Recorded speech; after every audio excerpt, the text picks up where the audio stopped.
Alrighty, so today I want to talk about finding, vetting, and onboarding a co-founder. Now, this can apply to a lot more than just co-founders, but I want to focus on this area because it's such a critical focus for so many founders. They think they need one. Some are right, some are wrong, some don't know where to begin. So I want to give you a little bit of info on how I run this process, how my clients run this process, all these pieces. So step one. First is to identify your weak points. A lot of people want to start by just automatically assuming they know what they're looking for, but a lot of the founder decisions, it's no reason that founders make a lot of, what end up being wrong decisions in the future, because a lot of these decisions are made very quickly without doing the right research, without doing the right prep. Doesn't mean you're always going to be right, but it often benefits to put in that background work just to make sure you give yourself the best odds of being successful. So one of the first questions, do you want a co-founder or do you need one? Now, this is really important because a lot of founders operate under this assumption that a want is a need, but that's not necessarily true. Wanting a co-founder may speed things up, may make things more efficient, may add some value in the near term. Needing a co-founder means, there's a critical step that we can't pass. We don't have the skill, we don't have the competence, we don't have the confidence, right? It could be that you can Google everything, but you're not confident to go execute it. You need to check it with an expert, right? Or you feel that you need to check it. Notice there's a need. There's a critical, hey, we actually need this person or else we're in trouble, versus, it would be nice to have them. Well, yeah, it'd be nice to have a lot of things, but again, we're assuming limited time, limited resources. You can only get what you need, right? So when I evaluate this, I look at three big buckets. If you've watched any of my videos, you've come across these, plenty of times. Go-to-market, R&D, and required support operations. So go-to-market is customer acquisition. So do I have a weakness there? R&D is all things product. So again, do I have a weakness there? And then last, required support operations, your legal, your finance, your compliance, your operations. Is my weakness there? Now, more often than not, your big weaknesses are going to be found in the two big buckets. Either we have a product, but we really don't know how to sell, or we really know how to sell, but we don't know how to build the product. There are odds and ends that fall into that third bucket because people need a lawyer. People need a finance person. That's why I get hired all the time. But needing one of those is because you need it, like you need a lawyer to do the legal docs. It's not that you need a general counsel as a co-founder day one. You just need competent legal advice. Much the same way that you really don't need a CFO day one. You just need good financial advice to help you through this process. So when you're evaluating, where are your weaknesses? Where's your kind of first priority? Where if you could only solve for one person at a time, what is the order in which you would solve people to give yourself, again, the most progress going forward? The more progress, the easier the sell, the less you have to give up. Surprise, surprise, the further along you are in terms of the closer you are to having a product, the closer you are to having sales or consistent sales. These are all compelling things. These are things that make co-founders, team members, service providers, whoever, they make them more excited to help you. So the more that you can do to strengthen yourself means the more that you're going to be able to get ultimately. And of course, the less you're going to have to spend when it comes to getting a team member that you really want or, need. Number two, specific responsibilities and expectations. So when we're looking at hiring somebody, and you can pick any role that you want, I'll probably default to someone that's like a go-to-market person or an R&D person just to make things easy. But fundamentally, it's about what are the KPIs, the key performance indicators, the metrics for success. Because if you don't know how someone's going to do a good job, right, how someone's going to meet or exceed your expectations, how are you going to know if they're doing well? How are you going to know if they deserve their equity? They deserve their comp, right? You have to try and set a standard or what you expect would be the standard early. Doesn't mean you can't change it or evolve it as expectations change, the role changes, the business changes. But again, it's more important to have a place to start and adjust from than it is to be right, 100% with every decision day one. The goal here is really simple. We want to provide mutual transparency on what both success and failure look like. Now, Transparency is critical because it's the early stage, right? You're building with people that are going to have a very intimate look into your business. And because of that, there's an understanding of, hey, they need to kind of know what's going on. They need to know if the product is strong, know if the product is weak, know if the business is moving well, notice if the business is moving slowly. And they need to know what that role is going to be for them. Because of course, attaching your name to a startup, it's a big deal. And you don't want to just join something that ends up crashing and burning, a couple days, a couple weeks, a couple months later, if you can avoid it. Now, here's the other thing for you on the manager side, because all that transparency, it helps you, it helps them. But the failure piece is much more for you, because as much as I hate to admit it, you're going to be wrong when it comes to bringing on team members. Whether it's juniors, whether it's co-founders, whether it's service providers, there will be times where you make mistakes. And if you don't have concrete criteria for determining when something is a mistake, as an example, a failure, if I hired a sales development rep, so like a general sales rep, and the minimum amount of outbound calls, messages, whatever that I have for them is 30 per day. Notice that's not how many they have to succeed with per day. That's just activity per day.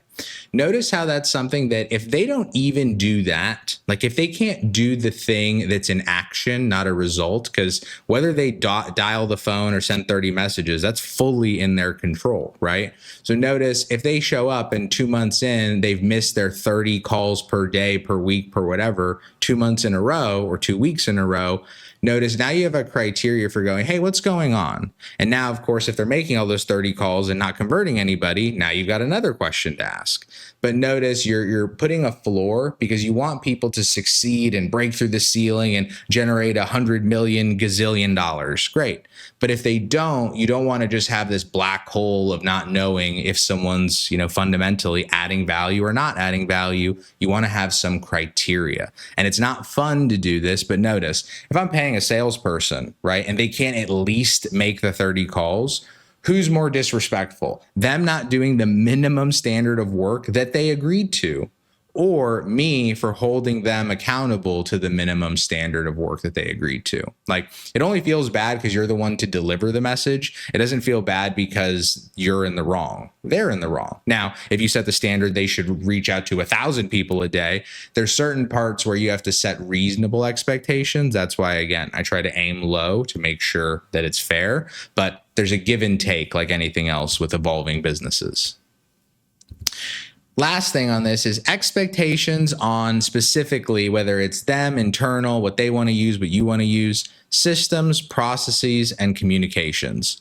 If they are all about X system and the whole team is not about that system, there's a question. Is that system so critical that the rest of the team needs to get on board and there's like a learning opportunity? Or is this something where they, the new co-founder in this situation, the new role you're hiring for, you need them to get on board and flow into your systems and processes that are already working, already active, etc. The big thing that I see with this more often than not, surprisingly or unsurprisingly enough, is communications. A lot of founders don't know what it means to have expectations on communications, but they start work at 8 a.m. or they stop messaging people at 9 p.m. or they're available on weekends, or they send video summaries of what they like to do on Slack versus having one-on-one meetings. If the person that you hire only wants to do text-based updates and send little videos, and you're a team that needs a lot of in-person for whatever reason, understand there's going to be friction. Understand that if you bring someone that is completely countercultural and not interested in the current expectations of your business, there's going to be a friction of either you have to get them on board to what you're doing, again, team player and team spirit and all that, or you have to be willing to adjust to what they need or how they work. And there's a give and take like anything else. Sometimes just because you're doing it a certain way doesn't mean that's the right way to do it. Maybe this expert you bring in comes in, brings a whole new way of doing things, but it's actually a better way of doing things. And so it becomes an opportunity for growth. But notice, because you're determining the expectations, both on your end before you do outbound, and also you're thinking expectations as you're talking to people, it becomes a lot easier in these dialogues and in this vetting to go, hey, how do you work? What systems do you use? In your experience being a sales rep, are there any critical systems that you absolutely need, or this or that? And then you get a full picture of what this role, what this person is looking for. Next, determine what you're willing to give up. Like anything, there's always a cost. The three big costs that come in startup land for onboarding people are equity, cash, and title. Equity, no surprise, people want a chunk of the company.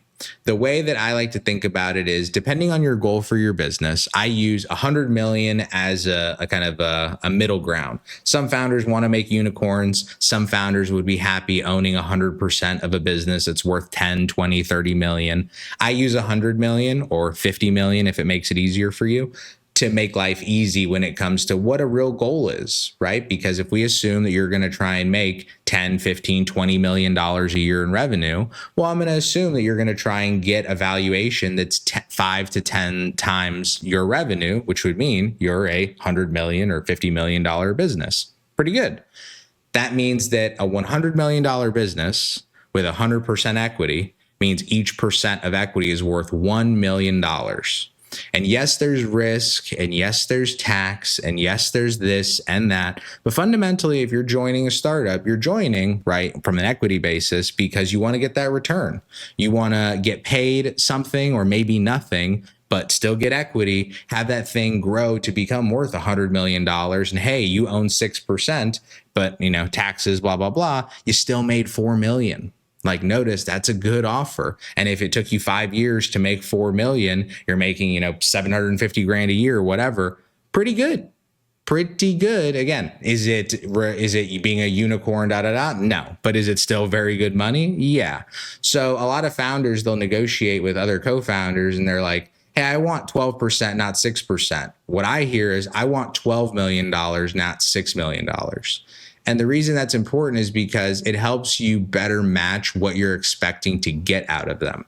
As an example, I have a business that I'm working on, a little side project of mine, that's very tech dependent, meaning I have a lot of the business knowledge and the finance knowledge for it, but there is absolutely no way I can build it myself. So you know what I did? I went to one of my CTOs, one of my most trusted ones, and I said, hey, here's this thing. Here's what I want to do. I can't do it without somebody. I trust you. You want to do 50, 50-50 or 51-49, I'll own majority for blah, blah, blah. And then you own the rest, then partners. And he said yes. Now notice, that means I gave him potentially, if we assume my little project is worth 100 million, $50 million. But you want to know what? I gave him 50 million to unlock 50 million for myself. So some founders, they kind of can't look past their own greed. They go like, well, why do I have to give him 50 million? It's like, well, I'd rather have 50 million of 100 million than 100% of zero, right? This is that balance. Now, other founders, they're very, again, heavy on the negotiation, and the business I'm working on is very bootstrap. We're not planning on raising money, so I can be very generous with equity. But notice, because I'm not raising any money, I don't have to worry about that. If you're planning on raising money and growing and doing this, you should worry about that. And you probably shouldn't give a CTO 50% of the business, right? You should think through, how much should I pay them? How much do I need them? What is the industry standard? And startups range and industries range and situations range, but getting a basis for where you can start, and there's tons of public data on this, is a great place to, again, begin the process of learning how to negotiate these things. Cash is cash, can be paid a bunch of different ways. Typically, you're paying people, very nominal amounts of money in the beginning as an employee or a distribution or a contract or whatever. Sometimes that's good enough depending on what they need. And then last but not least is title. Title takes a few levels. The two big ones that people are always thinking of is chief. So it's chief compliance officer, chief marketing officer, chief financial officer.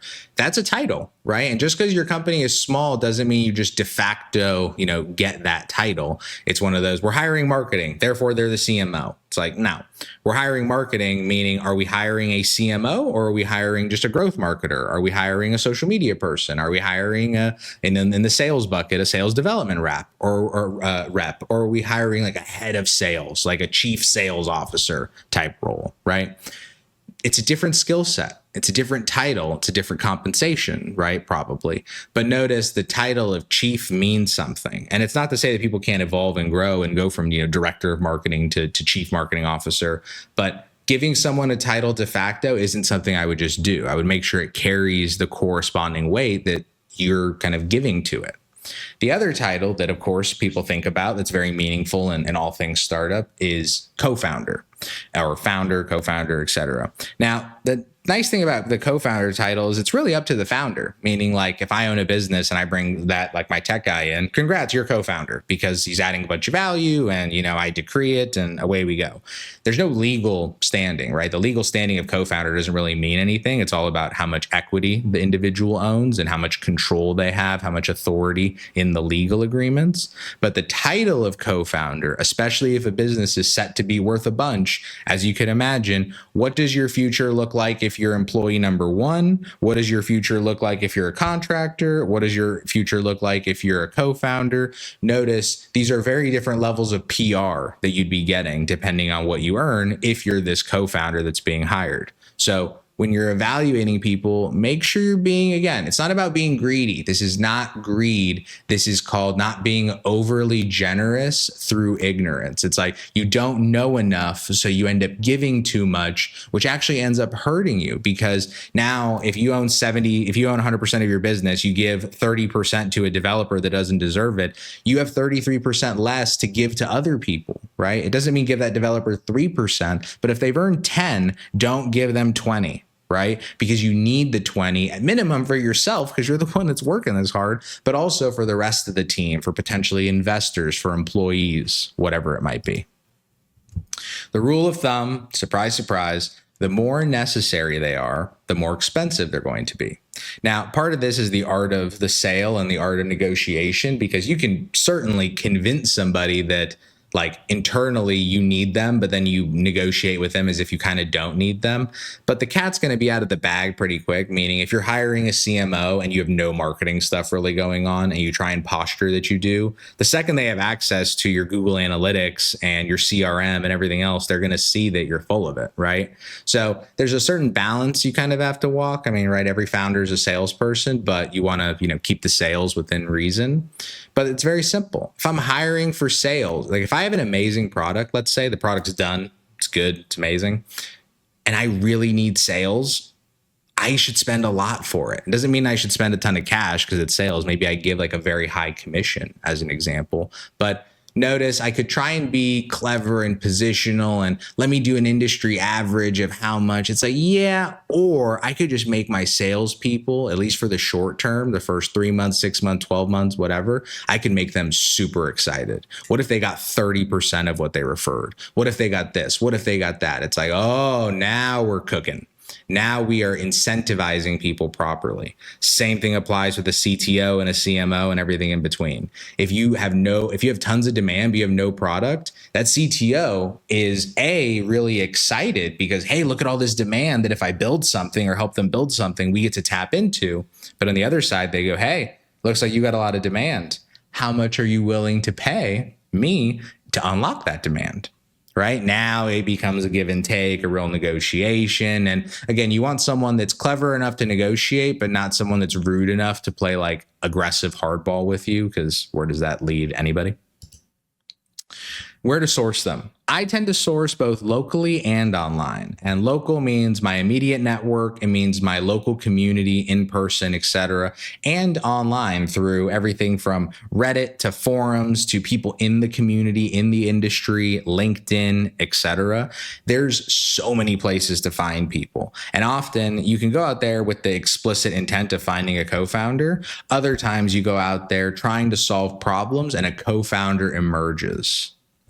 My rule of thumb here is definitely you want to always have multiple candidates for comparison. Meaning, I don't care if you find the love of your life as a co-founder on a Monday, I need you talking to new people on a Tuesday. Because if you don't have at least one other, but I typically 2, 3, 4, it's like standards of comparison, things to actually go like, hey, how do they and their skill set and their resume and their abilities and their this, like, remember their titles and all this stuff can be fancy, but if their skills and the deal doesn't make sense, sometimes you are hiring for someone and you only need a 7 out of 10.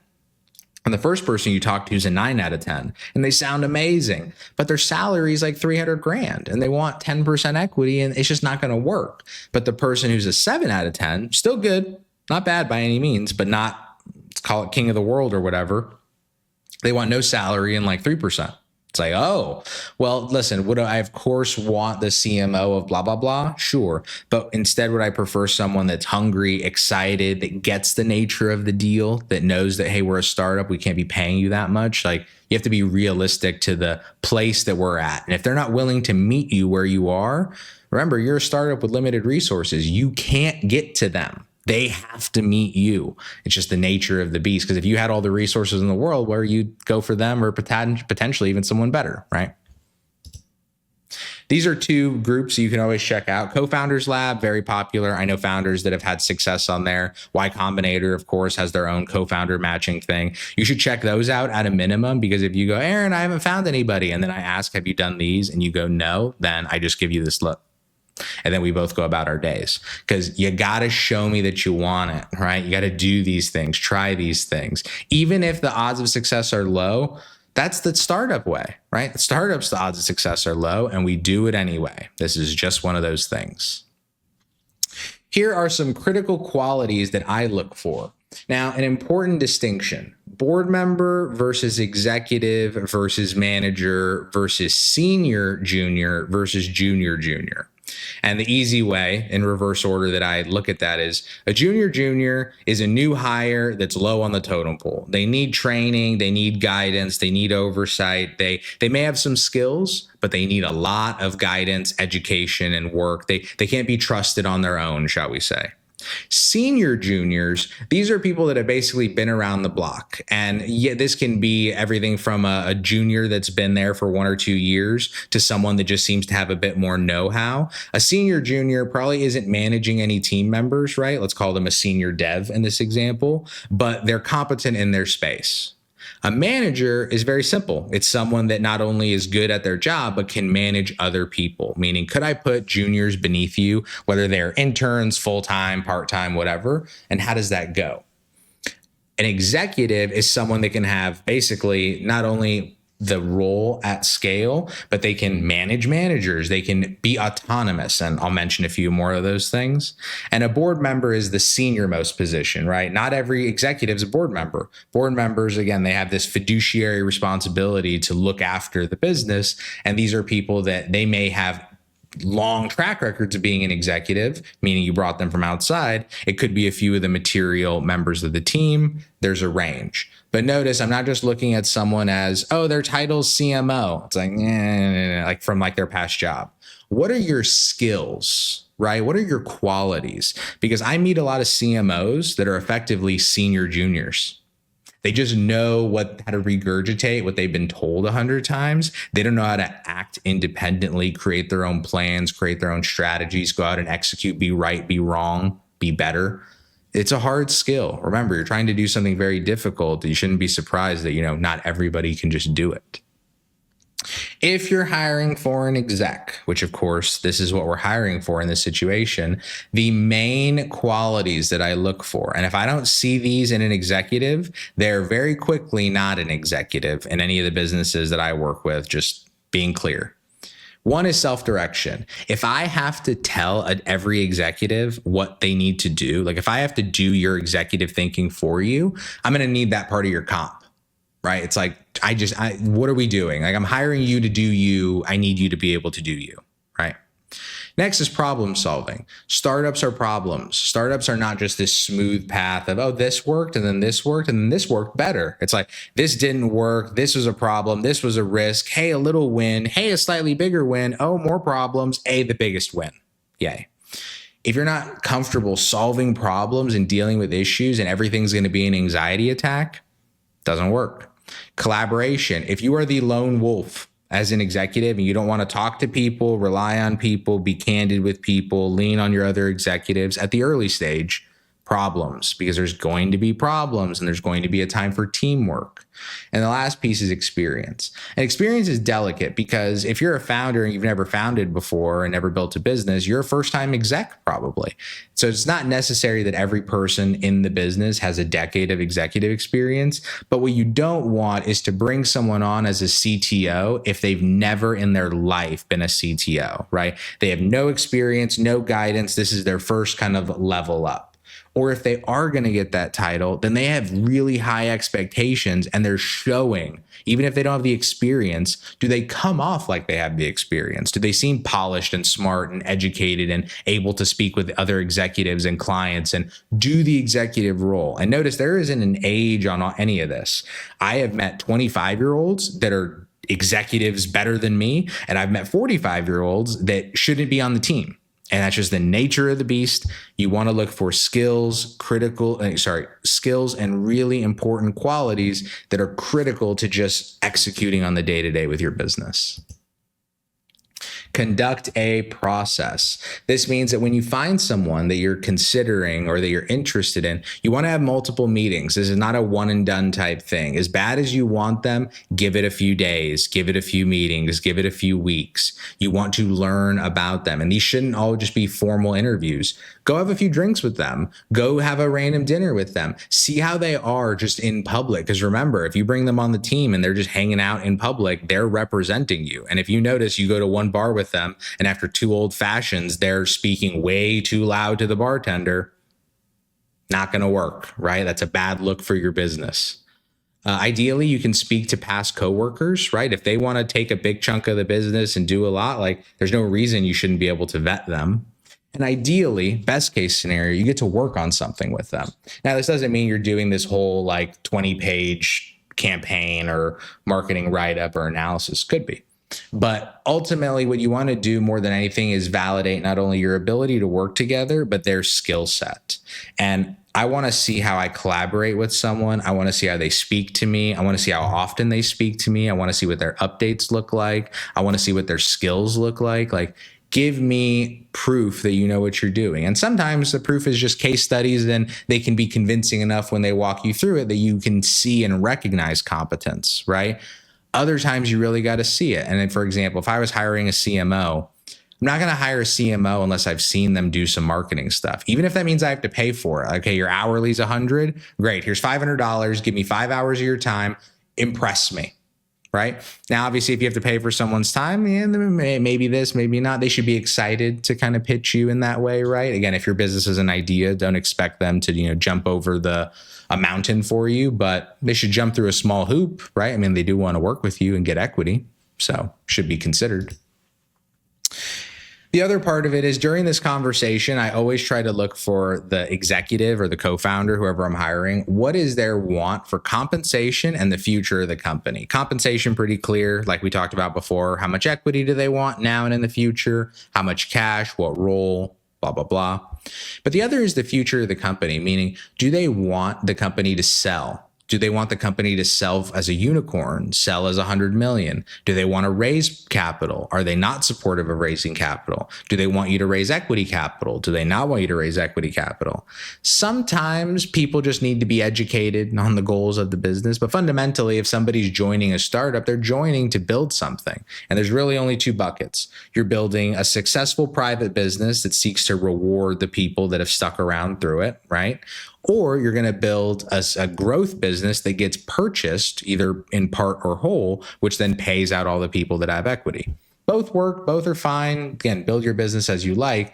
But what you don't want is to have a co-founder comes in and their whole thought is, I want to be really efficient, not spend a ton of cash, keep us tight, aim for da-da-da. And that sets a goal for like you being worth 25 million. And in your head, you're like, I want to raise 20 million and invest here and Andreessen Horowitz there and blah, blah, blah. It's like, it's totally different. Those are 2 totally different businesses. It doesn't mean there can't be little hybrids in the middle, but if you're totally on different ends of the spectrum as far as what you want the outcome for the business to be, you should discuss that, right? You should come to terms with that. And if they, for example, never want to deal with venture capital firms and you're actively looking to talk with venture capital firms, they're probably not the co-founder for you. Just the nature of the beast. To structure and formalize. So for structuring takes a lot of forms. It's all the legal, it's all the docs, it's all the signatures. The big things that I just want to encourage with this are 1, vesting schedules and cliffs. I don't like to bring people on unless there's a vesting schedule and a cliff for the sole fact that People are wrong sometimes. People disappoint you sometimes. Sometimes people's personal situations change. So a very standard vesting schedule for a founder is 4 years, where the first year, not a fifth year, so the first year of those 4 years is a cliff, meaning no equity is earned until day 366, where all the first year's equity is earned. And then following, you start earning your equity, 136th on a monthly basis or quarterly basis, what have you. This is really helpful because it shows that someone isn't there to just, they get promised 25% of the business, they stick around for 6 months, they get a couple percent and they dip because, hey, why not? That's not what you want to do, because then 4% of the business goes away and now you're pretty sad. And so is the rest of the team because, hey, they earned it, right? The idea is you want to give people a window where, hey, after a year, maybe they do have to leave. Maybe the situation changes. Maybe they're not right for the role. But if they're around for a year, now they've earned that first chunk of equity. You can feel good. They can feel good, where even if it wasn't perfect, if they've stuck around for the full year and met the minimum criteria to earn that equity, you may not love it if they leave, but it's at least okay if they leave. Here's a short list of specific things to look into. This list isn't exhaustive, meaning when you talk to a lawyer, depending on your business, there could be more things. But these are the things that come to mind for me every time. First, the founder agreement specifying, the relationship of the founders and how it all works. Second is the job description, everything from title, compensation, role, responsibilities, etc. A cap table, if they're getting equity, you want to make sure their equity is recorded properly. Stock purchase agreement, this is if they're buying any equity and setting up vesting and cliffs and all of that. And 83B, this is something I'd encourage you to kind of Google. I'll probably make a video on it at some point, but fundamentally it says, hey, my taxes, if I earn my equity over time, then it's going to be taxed at a higher rate. And 83B says, let me pay all my taxes up front when it's all worthless. And therefore, everybody's happy. So this is something that, again, if you're if you're bringing a co-founder on and they have a vesting schedule, you should be thinking about 83Bs. And the last point, yes, you may be wrong. And I spoke to a buddy of mine about this who's starting a business earlier today. And what I told him is there's approximately a 0% chance that everybody who's currently on your team will stay on your team. Whether it's their situation changes, your situation changes, they disappoint you, you disappoint them, whatever.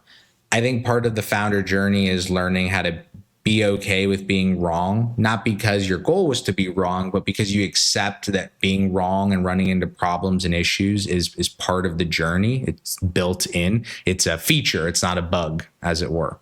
And I think part of that is if you go in and go, hey, I'm going to end up bringing on people, hopefully it's not your co-founder, but it could be, that I need to get rid of. And I'm going to make mistakes, and I'm going to hire lawyers that don't know what they're doing, and marketers that disappoint me, and SEO people that don't post blogs for 3 months that I have to go yell at.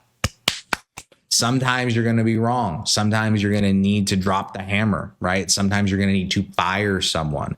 And it's not that I want you to go in expecting to have to do all these things day one. I just want you to accept the reality that you likely will have to engage with it at some point, whether you want to or not.